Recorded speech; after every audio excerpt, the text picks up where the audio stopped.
Welcome to Through the Eyes of a Donkey. This is a story of Jesus' birth told from the perspective of the donkey who carried Mary to Bethlehem. This is a special gift for you, Layne, from Grumps, Grammy, and Aunt Casey. They'd like to wish you a very Merry Christmas. Let's get started. Hi, Layne. My name is Olivia, and I'm excited to share a beautiful story with you. The power of God works in and through the lives of all of us. Layne, do you know who Jesus is? Well, you will someday. This story is about how God used a simple little donkey to help Jesus. When I was a baby, my family received a little donkey to help carry me around. His name was Havivi, which means friend or dearly loved in Hebrew. Can you say Havivi? He was always by my side and watched over me. He would tickle me with his fuzzy nose on my cheek, making me giggle, Layne. He was my best friend. We had no secrets, and Havivi shared the best stories. It is true, Layne, he could talk, just like the donkey in the Bible. You can find that story in the book of Numbers, chapter 22, verse 28. You have to read that story too. Havivi was a special gift from God. One day my father said that God told him that Havivi must go to our neighbor Joseph. Joseph, his wife Mary, and their unborn child were required to travel to Bethlehem to register for the king. Even though I was heartbroken at the thought he would no longer be mine, I knew he would never, ever be far from me. Havivi told me about how he carried Mary on his back. He stepped gently to make sure he did not slip and fall. He asked God to guide his footsteps and heard God's voice in his ear with words of comfort and wisdom.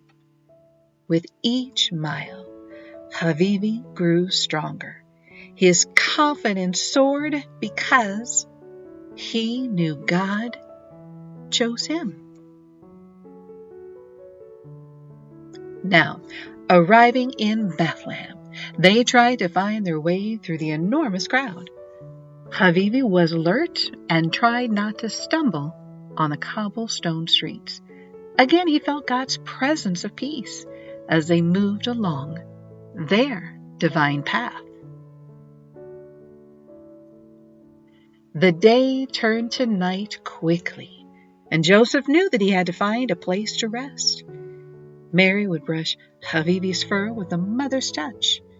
She would gently talk to him along the way, showing her love for him. Joseph couldn't find an inn because they were all full, but finally, an innkeeper took mercy on them and offered them a place in his barn. Because the journey was long, Havivi began to drift off to sleep. Layne, don't fall asleep. I have so much more to tell you. You see, there was a gentle breeze, a beautiful scent, and now a new sound in the barn. The voice of a baby was such a blessing to the ears. And high in the sky, a star shone bright, like a diamond, on this holy night. That night, there were shepherds in the field attending to their sheep. The angel of the Lord appeared and told them the great news that their Lord and Savior had been born in Bethlehem, the city of David. The angel told them to follow the star to the holy child. Filled with joy, they began their journey to this holy place to bring honor to the King. The shepherds followed the star and quietly entered the stable. A little shepherd boy knelt beside Jesus and began to sing sweetly in his ear to bring him honor.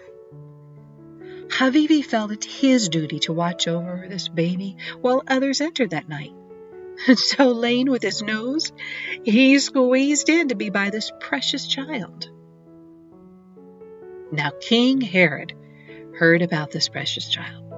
He ordered 3 wise men to go and immediately report back to him. When they saw the star, a great joy filled their hearts. When they arrived in the stable, they bowed down to the King of Kings and the Son of God, and they presented him with frankincense, gold, and myrrh.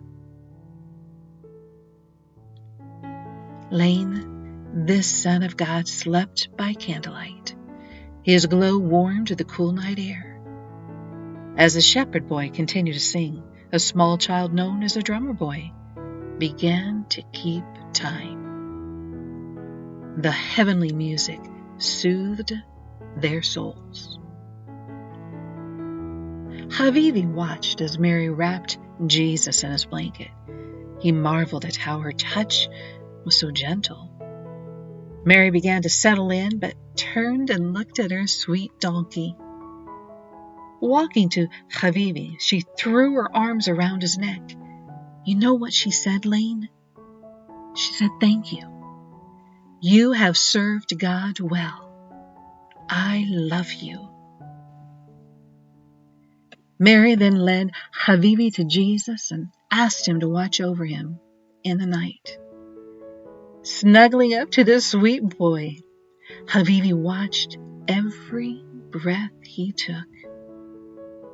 In the quiet of the night, Havivi began to realize how God had called him for this divine moment. Layne, that honor filled his heart with joy. I hope you've enjoyed this story.